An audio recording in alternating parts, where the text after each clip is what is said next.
Bladder cancer is common, the number 5 cancer in the nation. But for more than a decade, we've seen little progress in the development of non-invasive tests to diagnose the disease. Now there's a non-invasive genomic-based test for the detection of bladder cancer that gives urologists actionable results. It's called Cxbladder, and it's been validated by a multi-center clinical study published in the Journal of Urology. Importantly, the negative predictive value is 97%. This test detected high-grade tumors, T1, T2, T3, and upper tract tumors, and more importantly, carcinoma in situ as well. So it really sort of spans all the stages in picking up the disease. One of the major understandings of cancer as a disease entity is that it goes beyond the cellular identification that we've used for hundreds of years in identifying pathology. Getting down to the molecular level of the cell and identifying the molecular or genomic testing that's required to identify these cells helps us to more accurately know what we're going to approach in the operating room and how to best approach it. Clinical validation studies have been published in the Journal of Urology that confirm the accuracy of these genetic markers. And the biomarker in bladder cancer is a signature that's easily identifiable when utilized properly.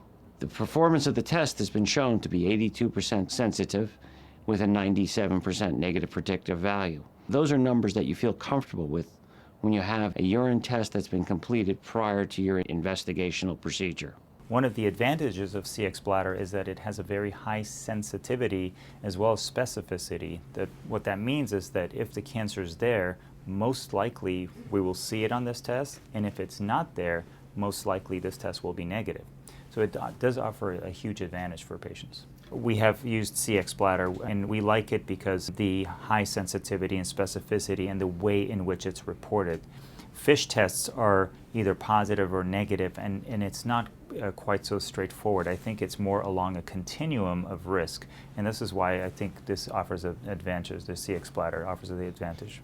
At Rutgers University's School of Medicine, Dr. Joseph Tetrolio was one of the first urologists to use Cxbladder. Cxbladder, in my practice, has been able to give me information immediately upon the presentation of a patient with a hematuria event or an urgency or frequency that's unexplained by an infectious process.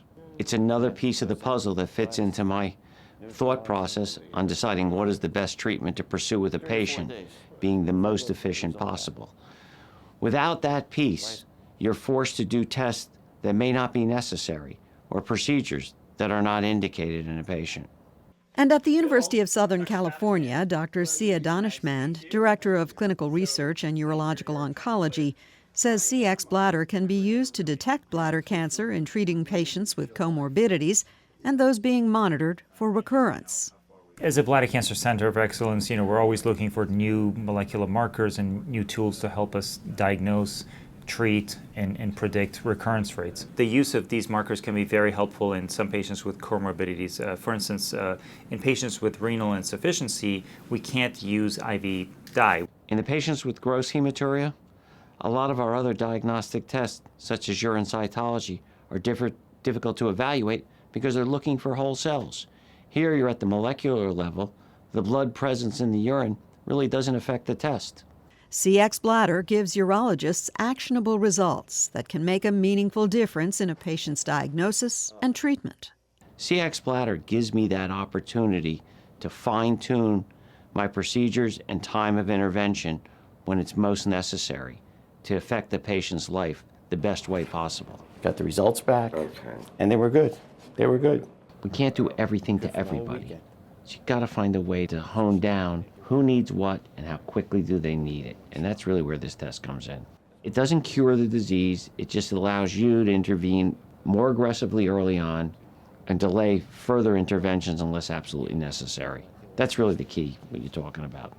A much more cost-effective way of managing the disease. The rules of engagement with any adversary is he who finds them first wins. If we find the cancer before it presents itself, we win the battle. If the cancer presents itself before we find it, we lose the battle. Everything that we can utilize to give us the most advanced warning a problem is brewing is a benefit to the patient. Cxbladder, the difference in cancer detection.